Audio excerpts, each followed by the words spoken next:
evening, friends, and welcome to Cocktail Hour. So I have received a request to make a drink that would match my hair, and so I busted out this book, and I looked up, and apparently there's like about 1 million drinks that have pink in the title, and so that's like good to know and interesting. So there is a drink that is pink and that doesn't use egg whites because I don't care for that, although I know people are real into that, so no offense, not to yuck your yum. So there's a drink that's pink that I have all the ingredients for in my home, so that is how I selected it, and it is called a pink gin. So as per usual, even though I have only made this drink once before, we're still going to go like a little bit off book based on how I feel like it's the most delicious to me. So I hope you like it too. So we start with our shaker, which we get ice for, so we'll be right back.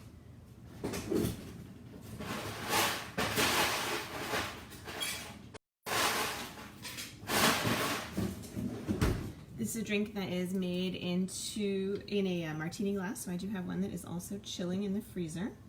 This actually really only has 2 ingredients, this drink. It's made with gin and Angostura bitters, which I guess are the pinker of the bitters. I've never made a drink with quite this many bitters, but I'm just going to do what it says, more or less, somewhat according to the recipe. So it calls for 4 dashes of these bitters. 3. Those are 4 dashes. I do think that it's better to put things that you're doing, having a smaller quantity of in first, before the things that are the larger quantity, because that way, otherwise it gets like kind of stuck on the ice. I don't know if you can see that, right? But then we're just going to wash it in with the gin, which is the next ingredient. So how much gin is it informing me that I need to use? Gin, 1.5 ounces of gin, which is actually a relatively small drink, so we might do a little bit more than that. You'll be shocked to learn that I might be doing a little more alcohol than the recipe calls for, because I would never ever do that, but just this once. So that is our 1.5 ounces of gin, and I kind of feel like maybe we'll just like throw in another, I don't know, ounce-ish of gin. Now, mind you, the last time I made this, the drink was somewhat darker in color than pink, so I'm not really sure if we should like actually fully double the number of dashes, even though I like sort of quite somewhat doubled the bitter, whatever. Here, we'll just maybe like a couple more dashes of this thing, which totally broke my rule of how we poured the other thing on top of it, but whatever, here we are. It's live cocktail making. So that's like actually all that it calls for, and then it just invites us to stir, so we will shake.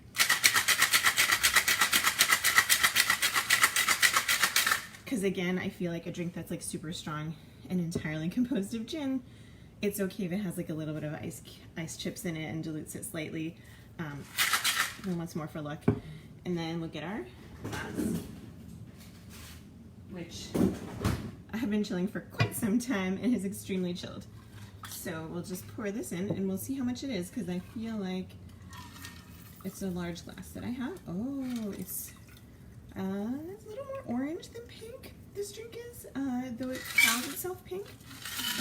But, who are we to argue with they who have named the drink? So then I have to also say that that's all it tells you to do. And it's very pretty with the frosty glass and everything.